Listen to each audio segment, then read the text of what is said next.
On se penche aujourd'hui sur une affaire qui a secoué l'Amérique, un tir mortel à Minneapolis.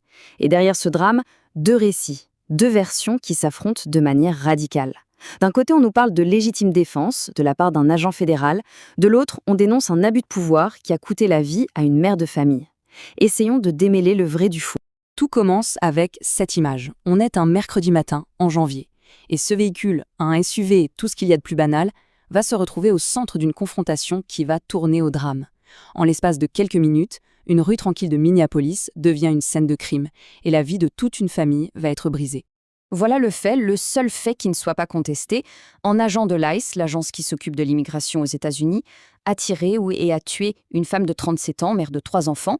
Et cet acte, évidemment, a créé une onde de choc immédiate dans tout le pays. Et c'est là que tout se complique. La question qui est sur toutes les lèvres est simple. Était-ce un acte nécessaire pour se défendre ou bien un abus de pouvoir aux conséquences tragiques?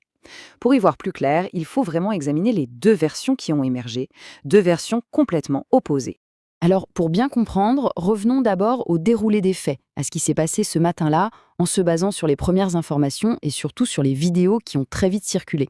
En fait, tout va très très vite. Il est à peine 9h30 quand les premiers tirs sont entendus. Quand la police arrive, ils découvrent Renée Nicole Good, très gravement blessée. Elle est transportée à l'hôpital, mais il est déjà trop tard. Son décès est prononcé peu après.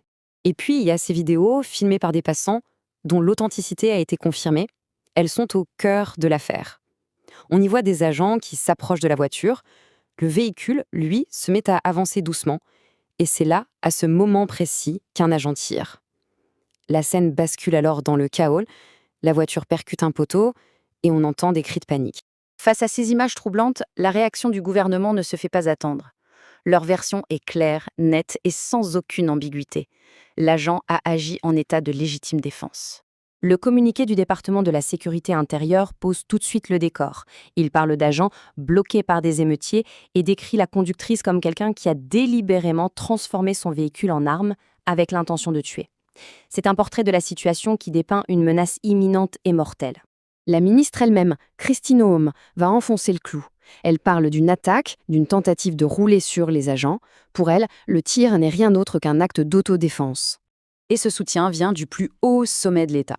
Le président Trump en personne emploie des mots extrêmement forts. Il dit qu'elle voulait renverser les agents de façon violente, sciemment et vicieusement.